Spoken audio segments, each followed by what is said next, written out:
Hey everyone, welcome back to Cooking with Claudio. Today we're going to be making a French dish called Coq Au Vin. Translates roughly to rooster or chicken in wine.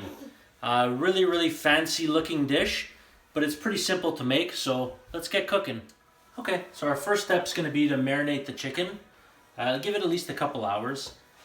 Works really well with dark meat, so either chicken thighs, chicken legs. If you get like the chicken quarters, the ones that have like the leg and the thigh attached, those all work really well. I'm going to use chicken thighs. I have it bone in, skin on. You'll see why in just a moment, but first thing we're going to do is just put them into a container here to marinate.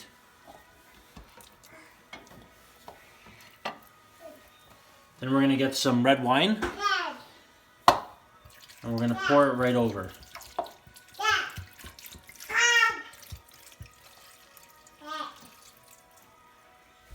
There we go.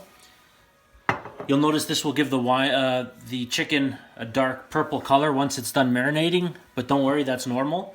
I'm also just going to put some parsley stems in there. I'm a big fan of parsley. It's a good way to use the actual stems. Most people just use the leaves. You can use them in marinades for the stems. So I'm going to put that in there. I'm going to make sure my chicken is just coated with everything. I'm going to cover, put it into the fridge for a couple hours. Alright, so while the chicken's marinating, we have our vegetables here that we're going to be cutting up. This is going to go into our sauce. So we have some celery, some carrots, some cremini mushrooms, some onions, and some garlic. So we just want to cut them up into chunks, and that'll go into our sauce soon. Alright, so we have our lovely Dutch oven here. I've cut up some bacon and I'm just sauteing it now. If you don't mind panning over, no pun intended, right here. You'll see I'm just sauteing it until it gets nice and crispy. When it does, I'm going to actually remove the bacon and put it on a paper towel lined plate, just so we can get some of that excess fat off. We're going to leave the fat that's being rendered off of the bacon in the pan because that's going to be our fat to cook the vegetables. Alright, so now that our bacon is out on a paper towel lined plate, we're going to actually take that chicken that's now been marinating. We're just going to quickly sear it off, and if you want to come in, I'll show you the reason. Right now, you notice how we have lots of brown bits on the bottom of our pot. That's called fond. That's all the yummy flavor that comes out of the meat that we sear. So by putting the chicken in right now, we're going to create more of that fond that's really going to flavor our vegetables and our sauce.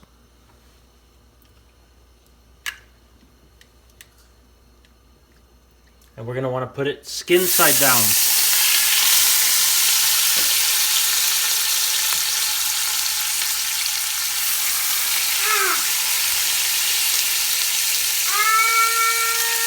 So we took our seared chicken out, it's sitting on a plate right now. If you want to take a look at all this nice fond, the color that we have here. The brown bits are really what's going to add flavor. So now what we're going to do is in this beautiful fond, we're just going to throw all our veggies that we've cut. And we're going to let it saute for a few minutes. We'll start with the onions. Alright, we got some nice color now on the carrots, celery, onions, and mushrooms. We're going to add our bacon back into the mix. We are going to add the garlic that we've chopped. I like to leave my garlic pieces a little bit big, just so if people don't like garlic, they can actually pick it out but still get the flavor. And just a little bit of tomato paste in there. We're going to mix it up. Okay, so now it's time to actually deglaze our pan. What does that mean? It means adding a liquid to the pan in order to actually help get those little bits of flavor from the bottom. So we're going to use chicken stock today. We're going to pour it in there. The key to deglazing is actually making sure you scrape off all that fond at the bottom because you want that to be part of your sauce.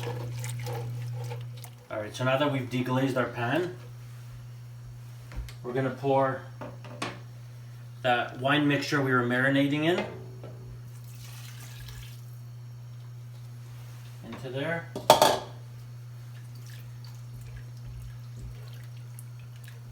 We're just gonna let it come to a little bit of a boil. So now we've put our chicken back into the mixture here. You see that? We're just gonna cover it. I've been preheating the oven to 350 right now. And in a second, I'm gonna be putting it into our oven for about an hour at 350. All right, so an hour has passed. We are going to take our Dutch oven out and let's take a look at what it looks like inside. Look how delicious that looks. So now to plate it, we're gonna put our chicken on. We're gonna get some of that delicious vegetables.